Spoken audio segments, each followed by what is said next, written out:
Hello friends, welcome back to Sosin classes, Anthropology through Vocabulary. Under this series, now we are choosing one very interesting term called ethnocentrism. This concept of ethnocentrism, along with cultural relativism, forms the basic foundation of the discipline of anthropology. These two concepts together can be considered to be the ones at the heart of the discipline. To have a proper anthropological perspective, it becomes very important for the reader to know how these two terms formed the discussions of anthropology and how they influenced how the theoreticians were trying to present their perspectives. The basic meaning of ethnocentrism can be seen as such.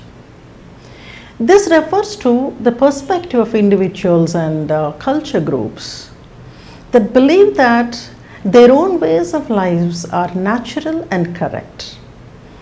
Meaning, this term has to do with something like a superior-inferior dichotomy.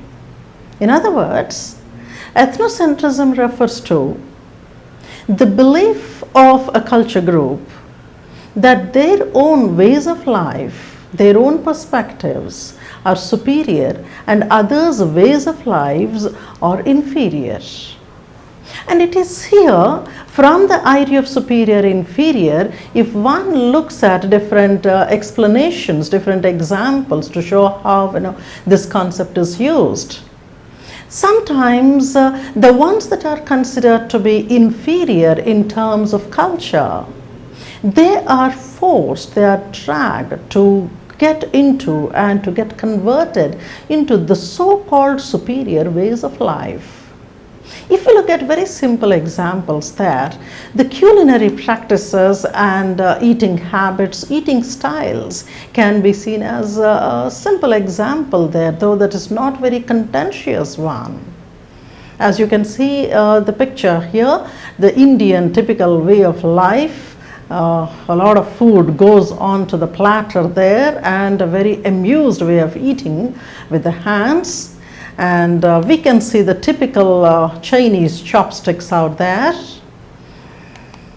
And then, this is something like a globalizing phenomenon of how you eat and where you eat. You can see there, that's the workstation where the individual seems to be eating a lot of junk, a lot of chocolate out there and the drink and then the sandwich. So it is something like a globalizing phenomenon.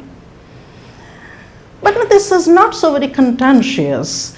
If we look at much more contentious things like belief systems, ethnocentrically speaking, our own beliefs can be considered to be superior and the others' beliefs are superstitions.